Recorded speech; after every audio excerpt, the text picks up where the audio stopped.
It's Linda MacPhee's workshop. Here's Linda.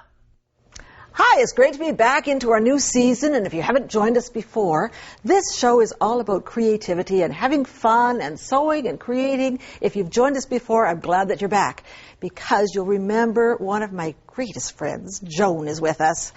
Hi, Linda. Thanks for coming, Joan. You're welcome. I love to be here. You're looking so spiffy. Well, thank you. This was sort of a quick let's get something for a wedding project. Yes, because eventually, those of us that have children, hopefully we have to be the mother of the groom or the bride. That's right. Yeah, and you were the mother of the groom. I was, and after the full time of sewing all the bridesmaids and flower girl dresses, I went out to your house one day and I said, I remember this well. Joan, this was, I think, the wedding was going to be Saturday. Joan had been sewing and cooking, all this stuff. And then she says, so what am I going to wear? This was about a Monday. So then I said, well... And I was determined to be finished before the rehearsal dinner, so I finished Friday morning. So it has to be fast. It fast. Was fast. In fact, shall we bring on the models? What inspired you? It sure did. Yes. Because I like the idea of something sheer. It doesn't matter what the weather is. It just kind of covers up, and it just kind of hides from the knees to the shoulders. It does. You don't really see what's in there, and that's kind of neat. So just a plain basic dress that could be worn any other time, but if you put the sheer shirt on top. So this is the one that I actually made that you kind of coveted. Yes. That's your color and everything. So, and I'm so tickled to have two colors that match so well. So I did this one, and it kind of, again, just covers everything. What I wanted to show on this, though, this is new fabric. This is called balloon fabric. Look what it looks like over the red. And then let's take that and show it over the green. Is that not magic? Did you see that? I do, and I can see the other colors. And if you put it over a different color, it's going to look completely different, right. Or blue or whatever. So it's kind of a neat fabric. So it's kind of a good one for a sheer over duster, jackety kind of thing. Multitasking. Yes, it is. Thank you, ladies.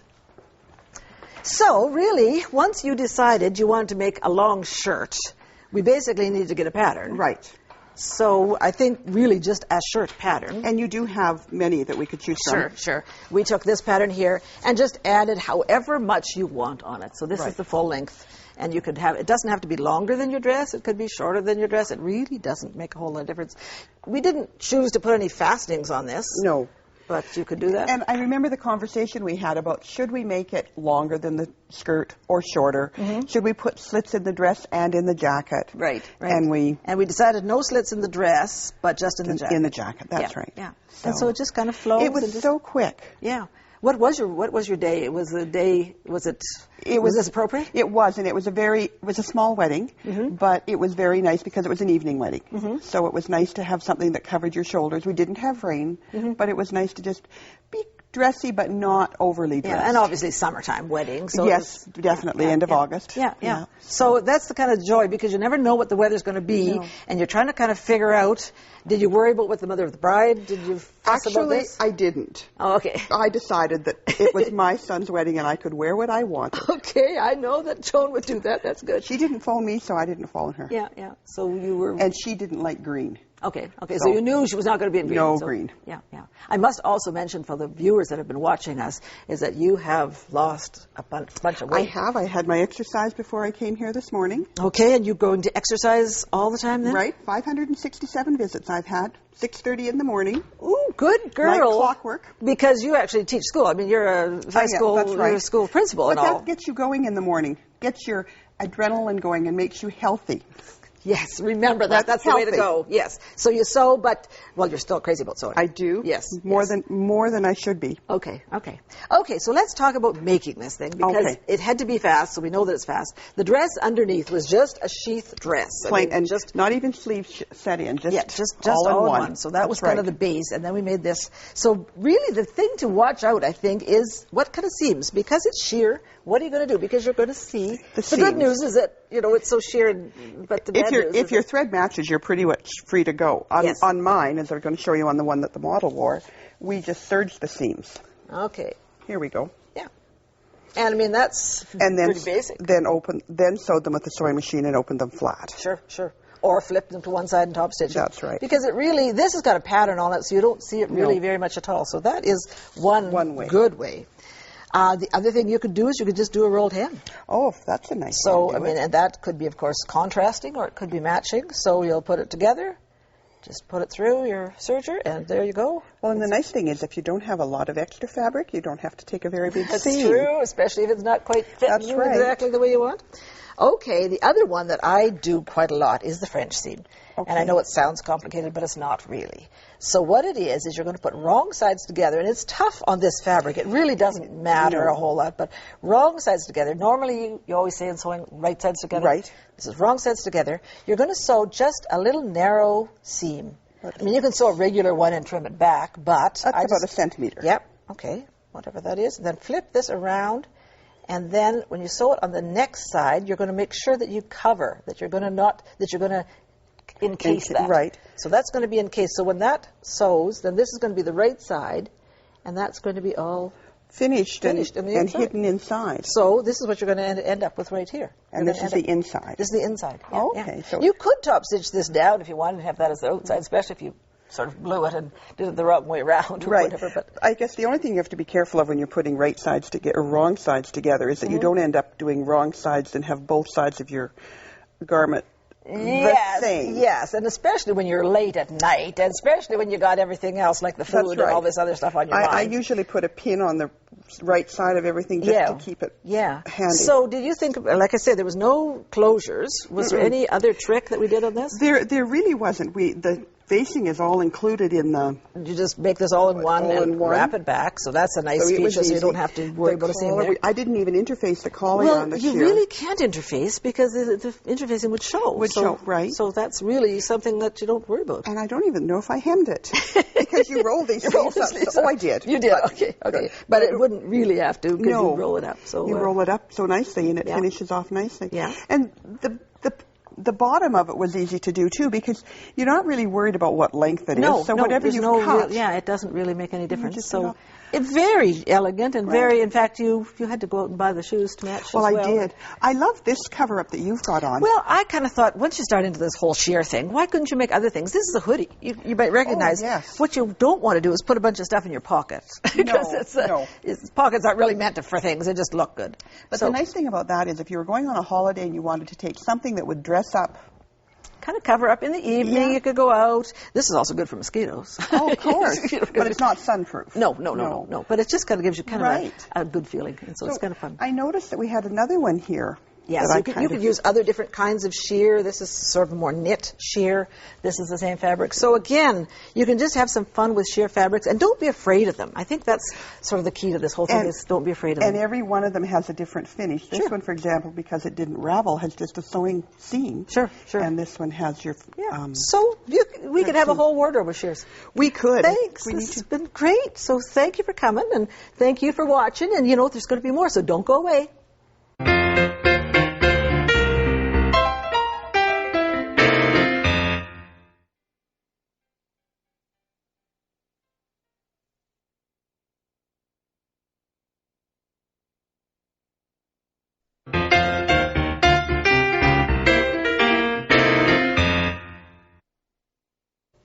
I love getting your emails because so often you'll say, I just watched that show. It doesn't look like rocket science. I think I could do this. I think I'm going to get back into sewing. So many people that are getting back into sewing haven't realized what's been going on in the sewing. And now you can use your computers. It's not just kids anymore that use computers. Old guys like us can use computers. And Cathy, you're here to show us how to do it or how to integrate these two machines. It's great to have you here. Welcome. Thank you. It's wonderful to see what we can actually do with the computers to add to our embroidery that we're working with. It's amazing. I mean, to have your computer talk to your sewing machine and back and they love to chat all the time. It's a wonderful thing. Yeah, I think it's wonderful. So what have you done with this? One of the things that's really popular that people do is they take the embroidery designs that their machine may have come with or design packs that they've purchased, and then they want to personalize them. They want to make them special. Well, that's what I would think, because these are kind of predictable. I mean, there's nothing wrong with them, but they would look the same whether I did it or you did it or whoever did it. And if you can kind of make it special, that's kind of important. That's exactly it. And Snoopy's a big hit in our family. Okay. So I took this multi-format CD, so Peanut, Summertime Fun, and I took the race car guy. And I embroidered him out for my husband. Now, the original design says that he should have a red racing suit on. Or, pardon me, a yellow racing suit. Yellow on a red wouldn't have been okay. But blue would have looked a lot better. So I can personalize even by just changing colors. And I can do that through my software, or I can do it on my Designer SE. So people that think they're not creative, this is the place that they can. I mean, within the rules, as long as you know your rules, you can start to... As long as it fits in your hoop. You got a piece of fabric. Okay, so that's that one, and this is the T-shirt. And then adding some lettering so that we've got a little bit of personalization. Race fan. Okay, so that was something you had to figure out. Yes, I used the fonts through my software and added it to the design. Okay, then what do we have here? So this is actually really cute. This is my traveling laundry bag. As you know, I travel quite a bit with the work that I do. Right, yes. And I took a simple design that actually comes with our Designer 1 or our Designer SE, which is the laundry line. And I just, again, added some lettering to end it up with the dirty laundry. Yeah, it's kind of scary what kind of lettering you could be putting on this, I know, but we won't even go there. So, it's actually a really cute font. It's kids. Yeah. So it looks like kids' artwork. Sure. Okay, then we go across to this one up here. So that little pencil case is actually a lot of fun because it's taking a single embroidery motif. So that's 3 crayons, a blue one, a green one, and a red one. And you decide where they go? Yeah, repeating that sequence over and over again. And then manipulating it, mirroring it back and forth. And again, adding some more lettering to it. Okay. So that I can make it my stuff, not your stuff. Exactly, okay. And then this one? This is actually showing some really unique things that we can do with our embroidery software. This is a design that is created to create 3D flowers. So you can see here, these 3 that I haven't snipped, this is the way they actually look like when they're stitched off of the embroidery machine. So you could leave them like that. They look quite nice, but I can see they're quite puffy, so there must be a lot of thread there. There's a lot of thread underneath there. And then there's 2 different ways of actually trimming them, and you can create 3-dimensional flowers. So they actually have some dimension to them. Okay. As well, we can do, and this is something that quilters really like to do, is applique on the embroidery machine. So instead of actually, you can see her little dress is a piece of fabric. But instead of actually having to hand manipulate that as I'm going around it, as I would with traditional applique, I just put the embroidery design. I can program that design in and then start it up and let it just... And that's our little bunny here, and you can see the dress in this picture is different than the one that I stitched out. So it shows me where to trim and does perfect satin stitching when we're done. That sounds like a plan. Okay, what is this? This is actually a project that I had a lot of fun with. This is a design card from Husqvarna Viking. It's called Disc 35, and it's from Patrick Luce. And Patrick Luce does some really interesting, unique types of designs, and they're really fun and casual. But a lot of the designs were too big, so I needed to resize them, and I didn't want to make them too small without changing stitch count. I think the important thing here, when I first saw this, I thought this was part of the fabric, but these are actually up. These are the designs that you're talking about. These are all sitting on top of a piece of fabric. Yes, it looks like they're one almost. Yeah, they're done as 3-dimensional appliques, and I stitched them out on felt and glued them on after the fact. And you trim them back and then put them down. Yeah, and you can see this star is actually the same star in many different versions. So you can take one simple design that you have, and by manipulating it, make it look like you have a lot more. Oh, you could be in your sewing room days and days for, I mean, this... You have to come out every once in a while to eat, but other than that, you can have a lot What of have fun we got out here? there. We've got some other things. So this is something else that I really like to do, is I like to quilt. Okay. But I'm not really famous for being able to make perfect machine quilting. Okay. So I choose to take it to my embroidery machine. Okay. So what I do is I draw the picture. Okay. So this is a little holly leaf that I've drawn. Okay. I take it to my digitizing software, which is the process of adding stitches to a graphic. I create a stitch file, then I hoop my quilt. And you every can do one exactly is identical. Okay. My stitch length is always perfect. This is absolutely perfect then. Yes, good idea. And the same thing on this other one then? Yeah, and this is just the same, looking a little bit more complex. Yes. More intricate designs. Yeah, because to do that by hand, I mean, to use a piece of chalk and whatever, it's just not going to happen. I mean, that's... And it is labor intensive, and the nice thing about this, once I've traced it once with my software, I only have to trace it once. Yeah, yeah. I don't have to do it for every single block that we're duplicating. Okay, let's do it. So the interesting thing here is that we're actually going to start by opening up the software. Does it matter what computer you have, first of all? You need to have a relatively new computer. Okay. The specifications for the software are on the box, and you're best to check with your dealer to make sure that your computer does work properly. Okay. Does not mean you need a state-of-the-art gaming computer that your kids or your grandchildren would probably love you to have to come visit, but you do need to have a relatively... You need your own, I think, is what you need. It's really nice if you can have a dedicated machine. Okay, so then what do we do? So I'm just double-clicking on the icons to actually open up the software. So I'm opening up the 3D embroidery system from Husqvarna Viking. And you can see here that I have a really nice toolbar that organizes all the tools that I'm going to work with in my software together. So I have an organizer, I have 3D Vision, I have a stitch editor, which allows me to take things apart. I have a digitizing All right, program. well, let's do it. Let's do it. Let's create something. Okay. All right, so I'm going to view my designs. And I'm going to start with our dirty laundry. Okay. So I'm going to select the dirty laundry design. It doesn't even look like anything's actually happened. But there it has appeared onto my screen. Okay. Now this hoop is just a little bit small for what I want to be able to work with. And it's really nice to be able to see the elements of the hoop. So I can actually see where the hoop screw is and be able to work. Okay. So we're going to go to the large hoop. We're going to keep the horizontal orientation. We're going to bring our design down into the middle. So there's my embroidery design. And I could stitch that out just plain and simple. Yeah. But let's go and actually add some lettering. And if you add the lettering now, it makes it all in one thing as opposed to putting it in later. Yeah. So I'm going to go into the fun fonts, and let's pick kids. Okay. And I'm going to just type in the word dirty. I don't have spell check yet, but I am working on that. Okay. Size of 15, and I'm just going to keep it as a straight line, and I'm going to click apply. And you'll see that my lettering literally appears right onto the screen for me, and now I can place it and move it. That's what it's going to look like. That's exactly what it's going to look like. Okay.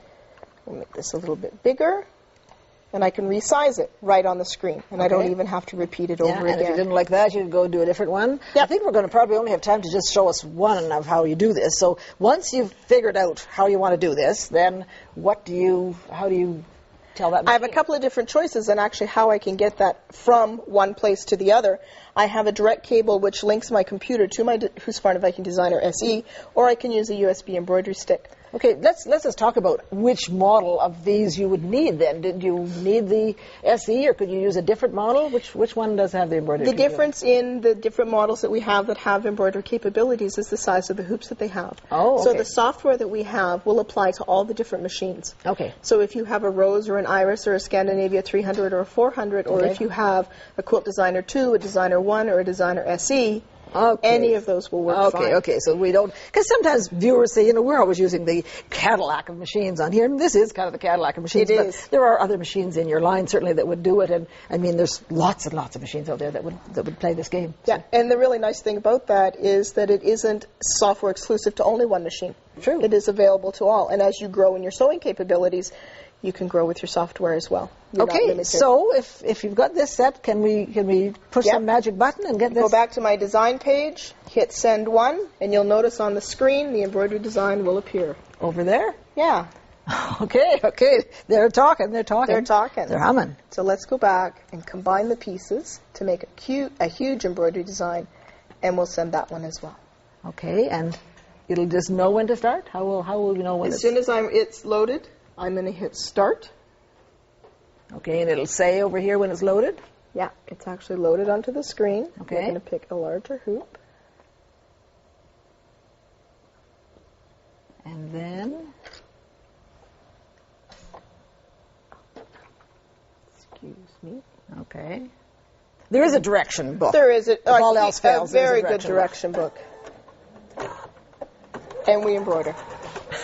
This is too good. I love it, going from there to there.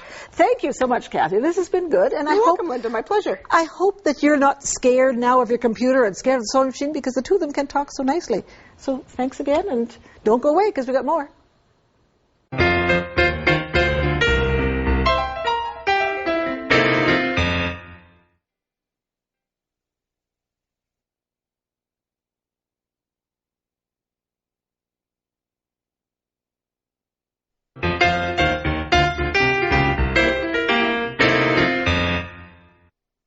One of my most favorite memories as a teenager was going to my 4-H club, because I lived out in the country, and actually there wasn't even any home ec in our school, so I could hardly wait till I got old enough to be in the 4-H club and get involved. And 4-H is still alive and strong.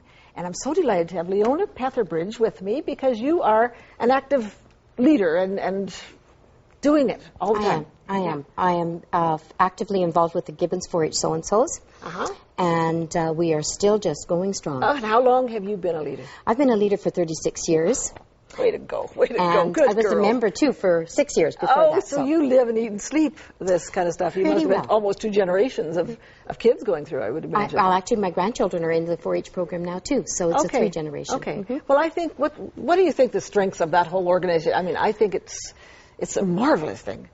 The 4-H program, first of all, the motto is learn to do by doing, which of course is what we want to do. Yes. We want the children, first of all, to have fun with safety, and then learn the project that they're working with.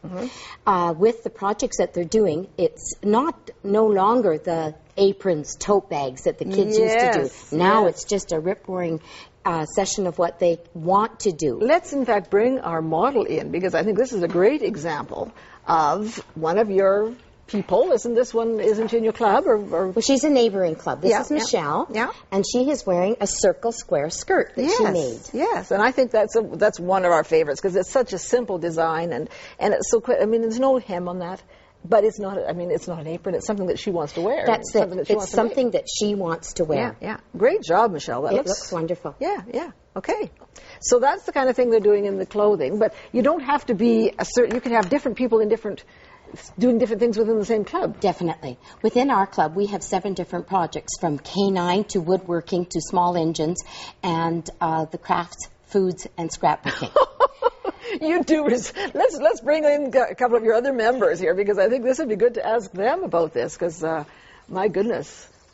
So what projects have you been involved in? I started in quilting and then went to clothing and then crafts. And how long have you been a member? 4 years. Okay, so what are you doing in your craft? We make wreaths and Christmas ornaments, and it's really up to us. So that's your project, but as well, there's a lot of other things, isn't there, Leona, that goes on with this? There is. This is Laura, and Laura I'll let her tell her story herself. Tell us. Well, this year was my 7th year in the 4-H program. 7th, did you say? So just a minute, when can you start this? It used to be 12. Now you can start at 9. Okay, so you could go 7 years then and still, okay. Yes. Right. My first year was in the foods project. I did canine for 4 years, and I just completed my 2nd year working on my dad's first car. We're restoring it as my project. Oh my goodness. A 1974 Nova. Oh, why didn't my kids get into 4-H and start doing something? That sounds great. So what kind of technical help? I mean, do you have to be the one that... No, unfortunately, I know very little about restoring a car. With the help of her father and some of the mechanics that they've been in touch with, they have taken the car apart. It had rust on it, so they've taken the car apart. They've done some sanding, and the rest was done by the mechanics, and now she's slowly putting it back together. Wonderful. Well, I know that as I finished 4-H, I mean, I had to be in the grain club. I remember I was in the grain club. Not I had to. I was in the sewing club, too, but the grain club had guys, and so that's... But now there's guys and girls in the same clubs, too. That's right. So that doesn't... But I just remember having such fun doing all the things. And after I became a home economist, then I started judging 4-H. And so how do you judge a car and judge a wreath? It must be a little difficult. Well, it is, I guess. You have to be very versatile. It's a challenge. You have to know what you're looking for. We do have guidelines that they follow. But remembering that these are young people and we really want to encourage them. Of course. It's not only to finish the project, it's to increase their self-esteem, to build up their character and whatnot. And the public speaking part of this whole thing, I mean, this is something that you take with you forever. Forever. Yeah. That's right. right. That is just a wonderful program. How many people are there involved in 4-H now? Is it growing? It is growing. There's about 11,000 4-H members in the province of Alberta. Our club, we have 37 members with the 7 projects, so it really keeps us hopping. 37 members. Yeah. Wow. That is great. That is great. And of course, this is worldwide. This is not. This is. It's as well in England, and they're hoping to have Japan, because we have the Japanese exchange as well. So yes, it is worldwide. Okay, and you guys are not done yet. You're just getting warmed up. Of course. There will be a time, I guess, that you'll have to become a leader. And that's what then you become Leona. Then I become Leona. Anyway, thanks so much, guys. This has been great fun. I'm all inspired, and I'm just delighted that 4-H is as live and well. And I mean, I'm a great example of where it goes and what you do. So thank you. We'll see you next time, and we'll have lots of fun all over again.